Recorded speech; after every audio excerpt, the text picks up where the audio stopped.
এই গানটা আমি বহুদিন আগে থেকেই শুনেছি এবং নবারুণের এটা নিয়ে কাজ করার কথা, মিউজিক ভিডিওটাও দেখেছিলাম টুকরো টুকরো। খুব ভালো গান বানিয়েছে, প্রাঞ্জল তো ভালো লেখেই, এই গানটাও চমৎকার লিখেছে, নবারুণ সুন্দর সুর করেছে। আর আমার যেটা সবচেয়ে ভালো লেগেছে সেটা নবারুণের ভয়েস, ওর কণ্ঠটা এত সুন্দর এসেছে গানটাতে এবং গানটাতে খুব ভালো মানিয়েছে, যার ফলে যখন শুনছি খুব প্লিজিং একটা অনুভূতি হচ্ছে। আমার তরফ থেকে আন্তরিক শুভেচ্ছা প্রত্যেককে, গোটা টিমের খুব ভালো হোক এবং এই যে ইন্ডিপেন্ডেন্ট গান তৈরি করছে, বাংলা গান তৈরি করছে, এটা আমার তরফ থেকে খুব প্রাণ ভরে ভালোবাসা।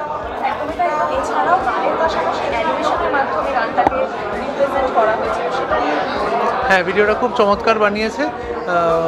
এই ধরনের কাজ যে হচ্ছে আমার খুব ভালো লাগছে, আমার মানে পূর্ণ সাপোর্ট আছে গোটা কাজে।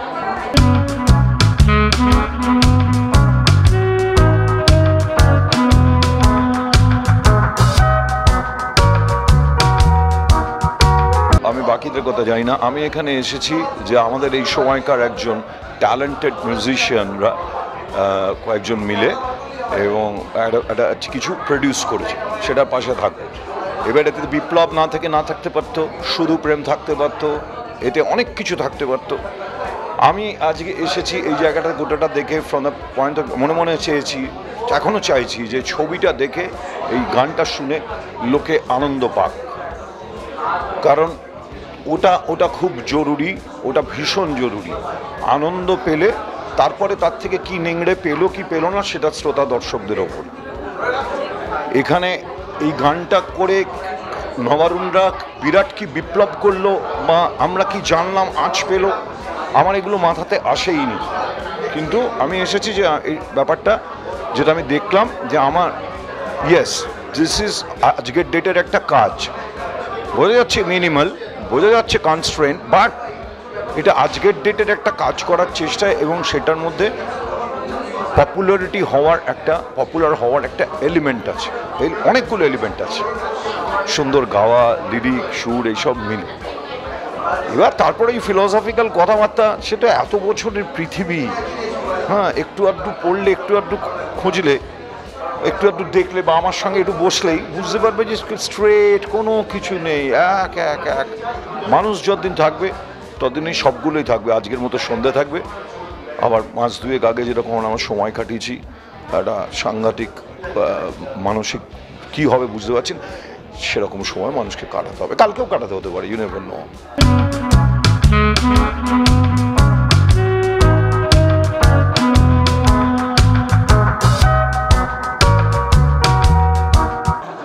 দারুণ লাগছে, কারণ আমি একটা জিনিস বিশ্বাস করি যে যেখানে ভালোবাসা আছে সেখানে আর কোনো কিছুর প্রয়োজন পড়ে না। যদি একটা মানুষকে ভালোবাসতে পারে তাহলে সেখানে না প্রয়োজন ধর্মের, না প্রয়োজন রাজনীতির, কারণ ভালোবাসাই সব শিখিয়ে দেয়। আমি যদি কাউকে সত্যিকারে ভালোবাসি, তার সঙ্গে আমার কীরকম বিহেভ করতে হবে সেটা আর শিখিয়ে দিতে হয় না। তো সুতরাং তার জন্য কোনো ইজম, কোনো আদর্শ কিছুই প্রয়োজন পড়ে না, ভালোবাসাই সবটা করে দেয়। তো সেই জন্য এই গানের লাইনটার প্রথম লাইনটাও সেই কথাই বলছে, আগে ভালোবাসো তারপরে বিপ্লব।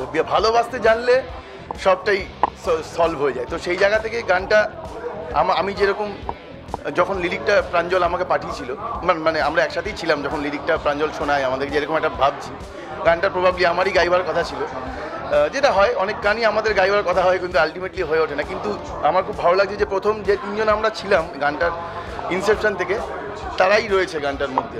খুবই ভালো লাগছে যে এরকম একটা আমার খুব পছন্দের লিরিক আর আমার খুব পছন্দের মানুষরা এই গানটাকে তৈরি করেছে এবং এত ফ্রেশ সাউন্ড, এত ভালো একটা মিউজিক ভিডিও, সব কিছু মিলিয়ে একটা মানে দুর্দান্ত এক্সপিরিয়েন্স, দুর্দান্ত। দারুণ। আমার আই উইশ আমি যদি এটা গাইতে পারতাম। আমার মানে যেটা হয়, আমার ভালো গান শুনলে আমার মনে হয় এটা আমার গাওয়া উচিত, এটা আমার এটা নিজের একটা সবসময় ভালো গানের প্রতি আমার একটা লোভ আছে।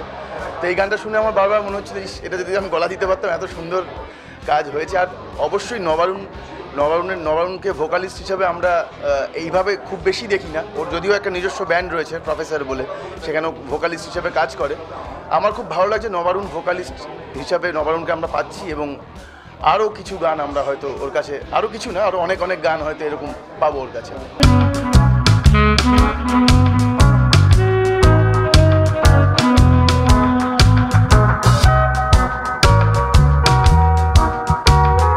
খুবই ভালো লাগলো, তার কারণ হচ্ছে যে এবং গানটা খুবই প্রাসঙ্গিক।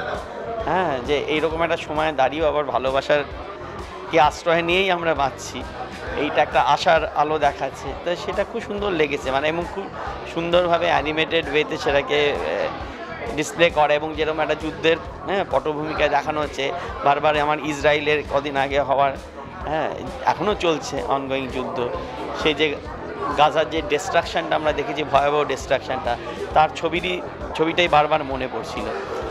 তো খুবই টাচি, এবং আমার মনে হয় যে সবাই খুব এনজয় করবে গানটা।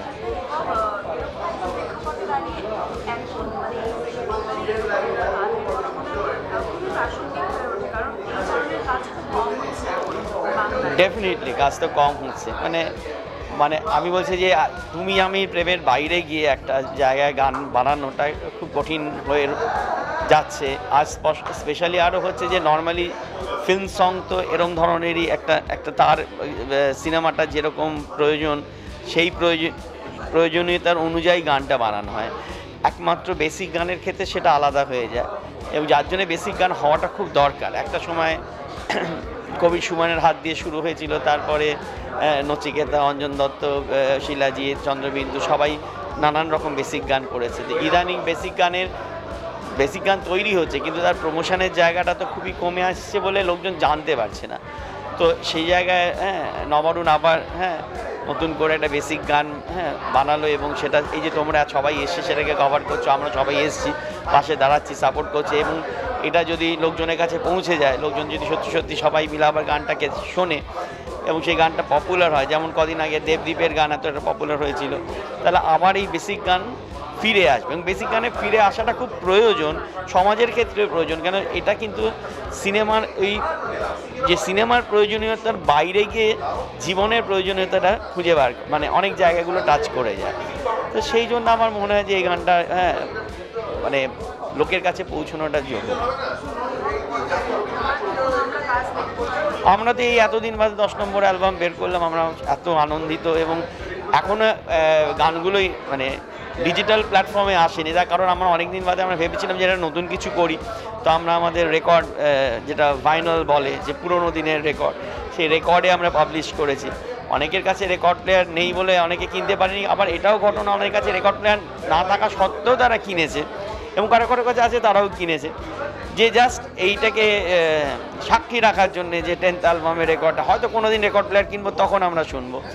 এবং রেকর্ডের পুরোনো দিনে যে মেজাজটা, যে একটা অ্যালবাম কভার খুললে 12x12 ইঞ্চি অনেকটা বড় স্পেস, যেটা খুললে আবার 12x24 হয়ে যাচ্ছে, কেন সেখানে অ্যালবামে ব্যান্ডের ছবি, ব্যান্ডের লিরিক্স, সেগুলো লোকে, আমাদের তো গানের লিরিক্সটা একটা খুব আমাদের কাছে খুব একটা ইম্পর্টেন্ট একটা ব্যাপার। তো সেই পুরো জিনিসটা নিয়ে গুছিয়ে একখানা অ্যালবাম বার করতে পেরেছি এতদিন বাদে, সেটা আমাদের কাছে সত্যি খুবই আনন্দ।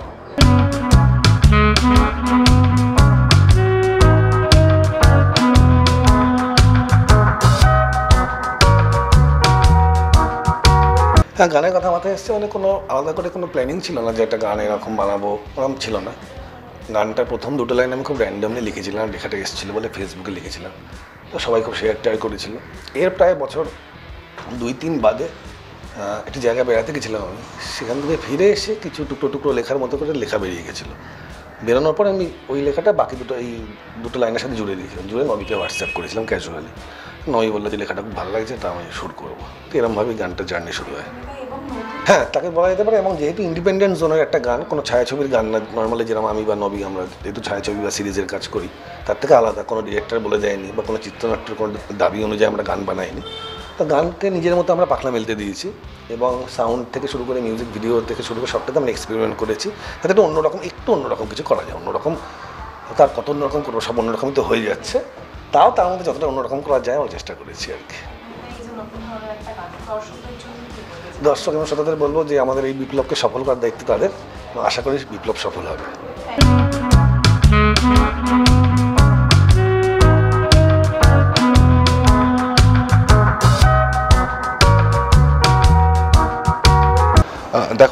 যে কাজগুলো আমরা নিজেদের ভালো লাগার জায়গা থেকে তৈরি করি, মানে এই গানটি কোনো ছবির জন্য তৈরি করা না, আবার কোনো পার্টিকুলার প্রজেক্টের জন্য তৈরি করা না, যে গানগুলো একদম নিজেদের তাগিদ থেকে তৈরি হয়, যে গানগুলো সেগুলো সবসময়ই খুব কাছের হয়।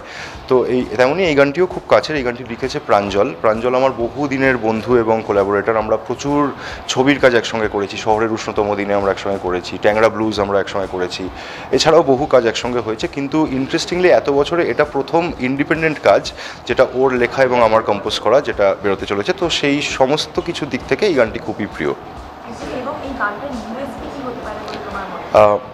দেখো, গানটার মেইন লাইনগুলো হচ্ছে আগে ভালোবাসা বোঝো পরে বিপ্লব হবে, যদি না বুঝেছো প্রেম ব্যথা বুঝবে না তবে, আগে ভালোবাসা বোঝো পরে বিপ্লব হবে। ভালোবাসা হচ্ছে সব থেকে বড় তন্ত্র, সব থেকে বড় মন্ত্র, সব থেকে বড় বিপ্লব একমাত্র ভালোবাসার মাধ্যমেই হতে পারে। এই ভাবনাটাই হচ্ছে গানটার ক্রাক্স। এবং পাশাপাশি এই গানটির জন্য আমরা একটি অ্যানিমেটেড মিউজিক ভিডিও তৈরি করেছি। অ্যানিমেশন আমার ভীষণই প্রিয় এবং অ্যানিমেশনের মাধ্যমে এমন এমন জায়গায় রিচ করা যেতে পারে ইমাজিনেশনের, যেগুলো ইউজুয়ালি লাইভ অ্যাকশানে করা যায় না। তো আমার বিশ্বাস মানুষের ভালো লাগবে। এই ভিডিওটি তৈরি করেছে স্বপ্ননীল। স্বপ্ননীল একজন ভীষণই ইয়াং অ্যানিমেশন আর্টিস্ট। তো নতুন ভাবনা, নতুন কণ্ঠ, আশা করি মানুষেরও ভালো লাগবে। দেখো, আসলে নতুন কথাটার মধ্যে একটা ব্যাপার আছে, মানে যা ফ্রেশ, মানে যেটা শুনে আমাদের মনে হয় যে একদম ফ্রেশ ফিল করছি, তার মধ্যেই আমরা কিন্তু নতুনত্ব খুঁজে পাই। তো আমি এটাই বলবো যে মৌলিক গান বাজনা বা ইন্ডিপেন্ডেন্ট আর্টস সবসময়ই সাপোর্ট করা প্রয়োজন। তার কারণ ইন্ডিপেন্ডেন্ট আর্টসের মধ্যে দিয়ে কিন্তু আমরা অনেক নতুন ভাবনার জায়গা পাই, মানে যেগুলো হয়তো আমরা কমার্শিয়াল কাজে সবসময় এক্সপ্রেস করতে পারি না। তো সেটাই।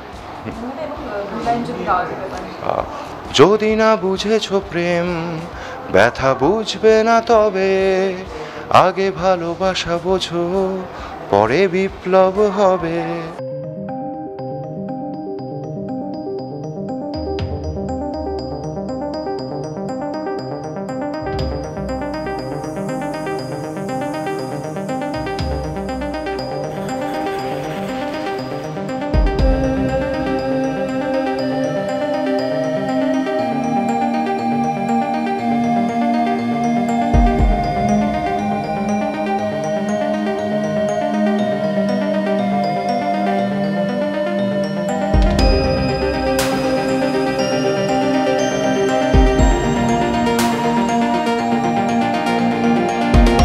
লেগে থাকলে লাইক করুন, সাবস্ক্রাইব করুন এবং আপনাদের পছন্দের ভিডিওটি অবশ্যই শেয়ার করুন।